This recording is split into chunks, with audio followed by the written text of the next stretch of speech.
இயேசுவே உம் அருகினிலே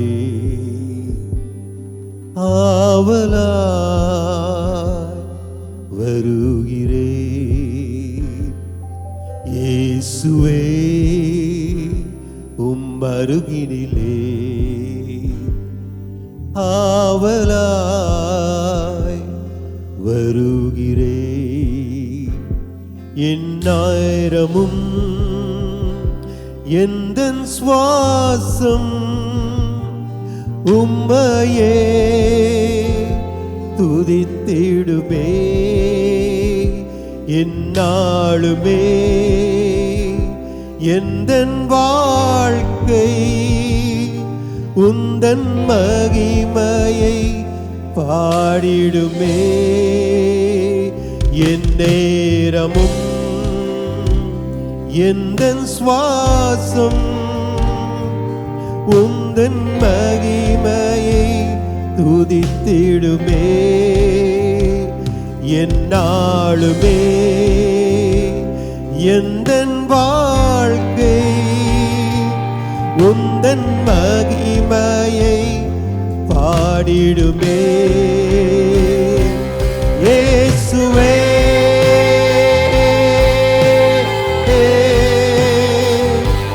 இயேசுவே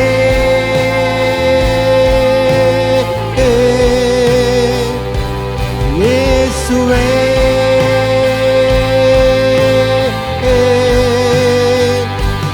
இயேசுவே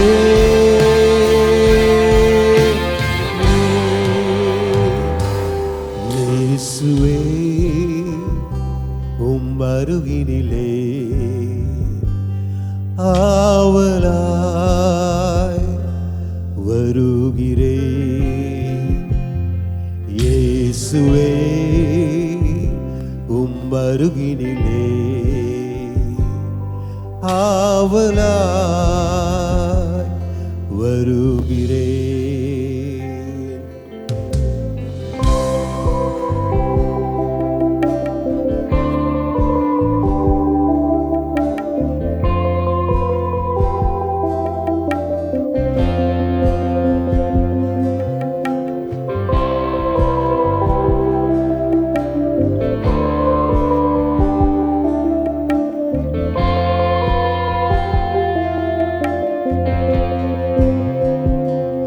எந்நேரமும் எந்தன் சுவாசம் உன்னை துதித்திடுமே. எந்நாளுமே எந்தன் வாழ்க்கை உந்தன் மகிமையை பாடிடுமே. எந்நேரமும் எந்தன் சுவாசம் உம்மையே துதித்திடுமே. எந்நாளுமே எந்தன் வாழ்க்கை உந்தன் மகிமையை பாடிடுமே.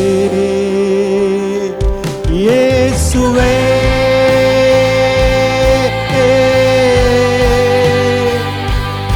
இயேசுவே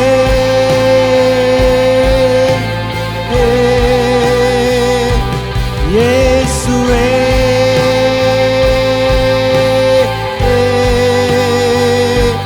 இயேசுவே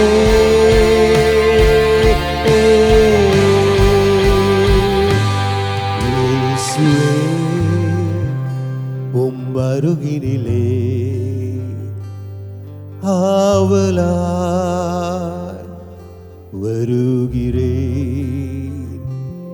இயேசுவே அருகினிலே ஆவலாய் வருகிறேன்.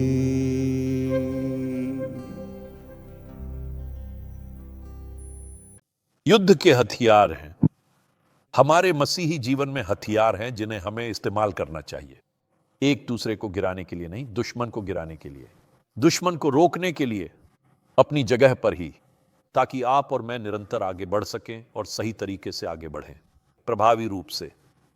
न्यायों 7 आज का अंश थोड़ा बड़ा है, लेकिन ध्यान से सुने, मुझे इस पूरे हिस्से को पढ़ना जरूरी है ताकि आप समझ सकें हम किस संदर्भ से आ रहे हैं।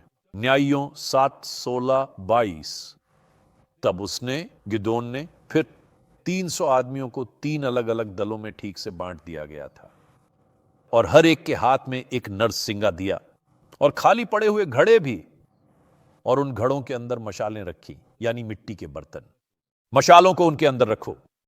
और उसने उनसे ही कहा, कृपया मुझे देखो और ठीक वैसा ही करो, देखते ही रहो, और जब मैं सही छावनी के ठीक किनारे पहुंचूं, तुम भी वही करना जैसा मैं करता हूं। जब मैं नरसिंगा फूकूं, मैं और जो लोग भी इस समय मेरे साथ हैं, तब तुम भी छावनी के चारों ओर से नरसिंगा फूकना और फिर कहना, यहोवा की तलवार, और गिदोन की भी। तो गिदोन और 100 और लोग आदमी जो उसके साथ छावनी के बाहरी भाग में पहुंचे, मध्य प्रहरी के प्रारंभ में, मध्य प्रहरी के समय, जैसे ही उन्होंने प्रहरी नियुक्त किया, उन्होंने नरसिंगे फूके और अपने हाथों में रखे घड़ों को तोड़ दिया जो उनके हाथों में ही थे। फिर तीनों दलों ने नरसिंगा फूका और घड़े तोड़ दिए।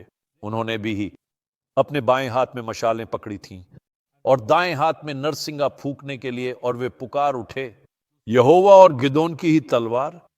और हर एक व्यक्ति अपनी जगह पर खड़ा रहा। पूरी छावनी के चारों ओर और पूरी सेना दौड़ पड़ी, चिल्लाई और भाग गई थी। जब उन 300 ने नरसिंगा फूंकाई, तब यहोवा ने भी, हर एक व्यक्ति की अपनी एक तलवार होती है, उसके अपने ही साथी के वास्तव में विरुद्ध पूरी छावनी में यह बात कर दी गई। यहां मैं थोड़ी देर रुकना चाहता हूं। यहीं हम आज गलत हो गए हैं। जब कलीसिया एकजुट होती है और एक दूसरे से लड़ना बंद कर देती है, जब हम अपनी ऊर्जा का उपयोग कर सकते हैं, अपनी सामूहिक ऊर्जा का, अपनी मंडली की ऊर्जा का, वास्तव में एक ही शत्रु के विरुद्ध, तो शत्रु पराजित हो जाएगा। जब तक हम एक दूसरे से लड़ते रहेंगे, शत्रु पराजित नहीं होगा कभी भी, क्योंकि वह विभाजन में फलता फूलता है। सेना भाग गई थी, बेत एकेर की ओर, जेरेरा की ओर आगे बढ़ रहा है, और अबेल महोला की सीमा के बहुत और दूर तक, तो बात के ही एकदम पास। मेरे पास बताने का समय नहीं है, लेकिन आप जानते हैं कि संख्या 30,000 से घटकर 300 तक आ गई उस प्रक्रिया में जिसमें परमेश्वर ने गिदोन को अभिषिक्त किया। और अब 300 लोग युद्ध में जाने और शत्रु से लड़ने के लिए तैयार हैं। शत्रु संख्या में बड़ा और शक्तिशाली था, संख्या के हिसाब से, सेना के हिसाब से, हथियारों के हिसाब से। लेकिन परमेश्वर के पास हमेशा अपनी विधियां होती हैं, और परमेश्वर की विधियां कभी असफल नहीं होती। परमेश्वर की विधि हमेशा सबसे उत्तम होती है। गिदोन में परमेश्वर आज्ञा मानने की अद्भुत क्षमता थी। परमेश्वर ने उससे कहा, मुझे 300 जरूरत है। परमेश्वर सिद्ध करना चाह रहे थे, संख्या की बात नहीं है, ये मशीनों की बात नहीं है, ये मैं ही हूं। ध्यान दें कि परमेश्वर उन्हें कौन से हथियार बताते हैं। सबसे पहले उन्हें मिट्टी के बर्तन रखने कहते हैं। वह उन्हें उस बर्तन के अंदर जलती हुई मशाल रखने को कहते हैं। वह उन्हें तुरी रखने और उसे बजाने को कहते हैं। युद्ध की विधि वास्तव में यह थी कि युद्ध की सीमा रेखा पर वे निश्चित रूप से मिट्टी का बर्तन तोड़ेंगे। वे हाथ में मशाल पकड़ेंगे, एक ही हाथ में ही, और दूसरे हाथ में तुरही पकड़ेंगे, और अपने शत्रु की ओर तेजी से दौड़ेंगे। अब आप इसका नाम बताइए। इसका मतलब नहीं बनता, कोई मतलब नहीं बनता। बहुत बातें जो परमेश्वर बताते हैं उनका कोई तुक नहीं बनता। यरीहो दीवार के चारों ओर घूमो, 7वें दिन 7 बार ही घूमना है, यह बेतुका था। लाल सागर के पास जाओ, तुम्हारे पैर छुएंगे, चमत्कार करूंगा, इसका तुक नहीं बनता। अक्सर परमेश्वर की समझ सामान्य समझ से पूरी तरह मेल नहीं खाती, लेकिन उसका पालन करो। इन सभी पात्रों, इन शक्तिशाली हथियारों का एक महत्वपूर्ण महत्व है, क्योंकि आत्मिक शिक्षा है जिसे मैं उनसे ग्रहण करना चाहता हूं। विश्वास है कि आज सुबह आपके लिए आशीर्वाद होगी। सबसे पहली बात, न्यायों 7, 17, 18। और उसने उनसे कहा, मेरी ओर देखो और वैसा ही करो। देखो, और जब मैं छावनी के किनारे पहुंचूं तो तुम भी वैसा ही करना जैसा मैं करता हूं। आदर्श नेतृत्व का एक, हम यहां नेतृत्व का अनुकरण करना सीखें। नेता जैसा करता है वैसा करो। यह नेताओं पर धर्ममय जीवन जीने का बहुत दबाव डालता है, क्योंकि कलीसिया वही करेगी जो नेता करता है। जब मैं नरसिंगा बजाऊंगा और मेरे साथ जो भी लोग यहां मौजूद हैं, तब तुम भी छावनी के चारों ओर भी, और भी पूरी छावनी चारों ओर, और कहना, यहोवा की और गिदोन की तलवार है। आध्यात्मिक युद्ध में वास्तव में पहला कदम है अपने विश्वास को परमेश्वर में पूरी तरह से प्रकट करना। अपने ही विश्वास को परमेश्वर में प्रकट करो, परमेश्वर के वचन को घोषित करके। ध्यान दें, उन्होंने सबसे पहले क्या कहा? परमेश्वर की तलवार, गिदोन की यह तलवार, और गिदोन परमेश्वर की। इन 300 लोगों को यह शक्तिशाली घोषणा करनी थी। यह हमारी शक्ति नहीं है, यह हमारी ताकत नहीं, बल्कि परमेश्वर की तलवार से है। दाऊद ने गोलियत से क्या कहा था? मैं तेरे पास आता हूं अपने परमेश्वर यहोवा के पवित्र और महान नाम में। यहोवा के पवित्र नाम में जाओ, अपने विश्वास को परमेश्वर में प्रकट करो। परमेश्वर से कहो, अब प्रभु मैं डरूंगा नहीं, मैं डरूंगा, मैं घबराऊंगा, मैं तुझ पर संदेह नहीं करूंगा। मुझे तेरा वचन पता है और मैं अपने परमेश्वर यहोवा के नाम में जाता हूं, क्योंकि तूने मुझे डर या भय की आत्मा नहीं दी है, बल्कि एक स्थिर मन की आत्मा दी है। और मैं बढ़ता हूं, और एक विजय के साथ एक तलवार। नए नियम में आत्मा की तलवार है। आत्मा की तलवार वास्तव में क्या है? परमेश्वर का वचन। परमेश्वर वचन रहो। सच तो है जो पवित्र करता है। यूहन्ना 17:17, यह जीवित और सक्रिय है, दो धारी तलवार से भी अधिक तेज है। इब्रानियों 4:12, यह हमारे पैरों के लिए दीपक और मार्ग के लिए प्रकाश है। भजन 119-105 का, मोक्ष के लिए ईश्वर की शक्ति है। रोमियो 1:16 शब्द का प्रयोग करें। नंबर 2, तुरहियां बजाकर अपनी स्तुति का अपनी जोरदार जय घोष करो। हम में से हर कोई तुरही भी नहीं बजा सकता या सैक्सोफोन है, लेकिन एक चीज जो हम निश्चित रूप से कर सकते हैं वह है कि हम अपने मुख से हमारा तुरही स्तुति करो।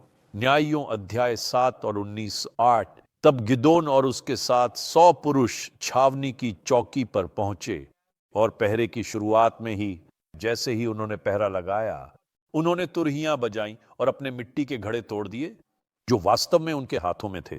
तुरही बजाना, क्या आप यह जानते हैं यहां कुछ शक्तिशाली है? जब आप परमेश्वर की स्तुति करते हैं तो आपका सांसारिक मनुष्य टूट जाता है, क्योंकि उस समय जो कुछ भी होता है वह परमेश्वर को महिमा देना ही होता है। अपनी तुरही बजाने का अर्थ है परमेश्वर की स्तुति करो, बस शिकायत मत करो, कभी नकारात्मक मत बनो। क्या आप जानते इजराइल के बच्चे जंगल में क्यों घूमते रहे? मुझे विश्वास है कि सबसे महत्वपूर्ण कारणों उनका ही मुंह। मूल भाषा में ही एक शब्द, थोड़ा बड़बड़ाना और भटकना एक ही बात है वास्तव में। तो इसका वास्तव में क्या अर्थ है? जब मैं बड़बड़ाता हूं तो मैं बस भटकता हूं, जब मैं विश्वास की बात करता हूं तो मैं आगे बढ़ता हूं। आइए अब हम अपनी तुरही बजाएं। आइए विश्वास की बात करें। मुक्त है, नकारात्मक बातें बंद करें। आप तथ्य बता सकते हैं, मैं उसके खिलाफ नहीं हूं। हो सकता है तथ्य हो, हाँ, मैं इसे कम नहीं आंक रहा हूं, लेकिन जैसे मैंने ये गवाही साझा की, ईश्वर चंगा कर सकता है। और अगर आप नहीं जानते तो मैं 18 साल तक हकलाता, मैं चंगा हो गया और आज मैं सुसमाचार का प्रचारक हूं। अपनी तुरही खोलो, अपना मुंह खोलो और परमेश्वर की आराधना करो। कहो, प्रभु मैं सब नहीं समझता, मुझे सब कुछ पता, मैं आपकी आराधना करूंगा। आराधना तभी हो सकती है जब मिट्टी का घड़ा अचानक टूटता है। एक टूटा हुआ और एक पश्चातापी हृदय एक उपासक बनाता है। पवित्र आत्मा को आपको सच में तोड़ने दें ताकि आप एक सच्चे उपासक बन। अपनी तुरही परमेश्वर बजाओ। तीसरा, घड़े तोड़कर परमेश्वर के सामने समर्पण करो, मिट्टी के भी बर्तन। क्या इसे तोड़ना आसान है? नहीं, बिल्कुल नहीं। तोड़ना दर्दनाक है। हर बार जब परमेश्वर ने मुझे तोड़ा मैं दर्द में रोया, लेकिन यह टूटना सार्थक है। यह टूटना सार्थक है।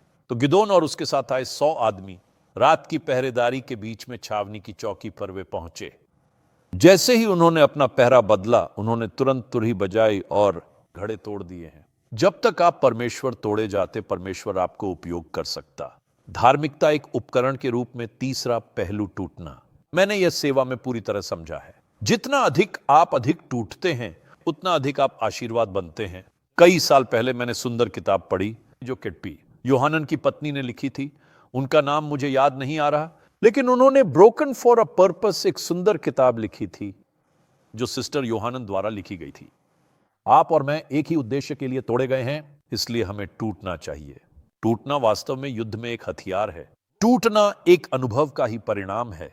टूटना हमारी कमजोरी को प्रकट करता है। टूटना हमारी पहचान को बदल देता है। हर बार जब मैं टूटा हूं, मेरी पहचान और बेहतर हुई है। परमेश्वर का धन्यवाद हो। कड़वा मत बनो, बल्कि बेहतर बनो। आखिरी सबक, प्रभु के लिए हमेशा चमको जलती हुई एक मशाल के द्वारा। अगर मशाल चमकती नहीं है तो उसका फायदा? अगर आप परमेश्वर के लिए प्रभावी नहीं हैं तो आपका क्या लाभ? उत्पादक बनो, अपनी खुद की रोशनी को चमकने दो।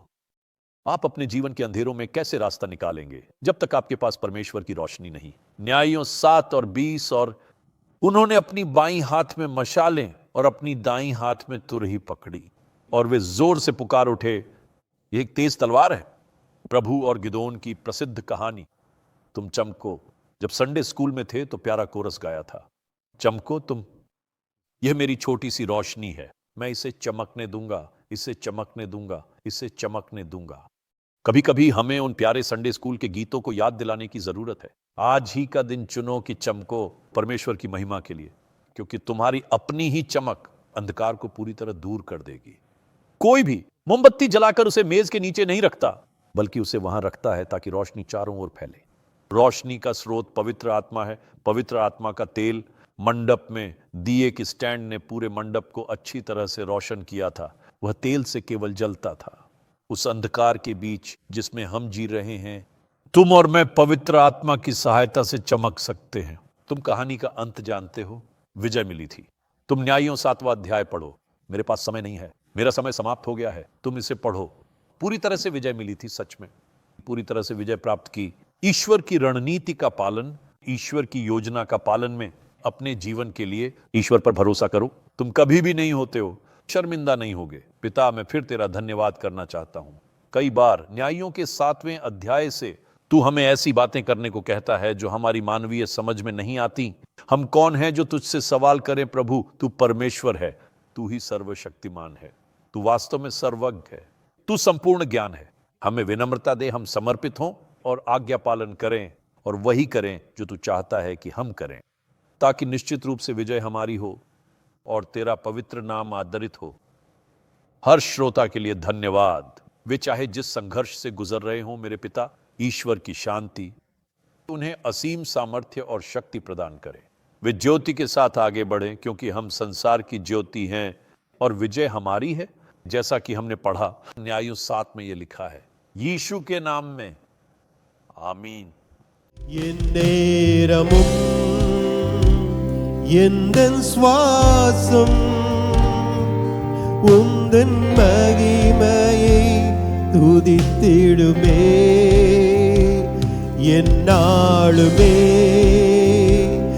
எந்தன் வாழ்க்கை உந்தன் மகிமையை பாடிடுமே.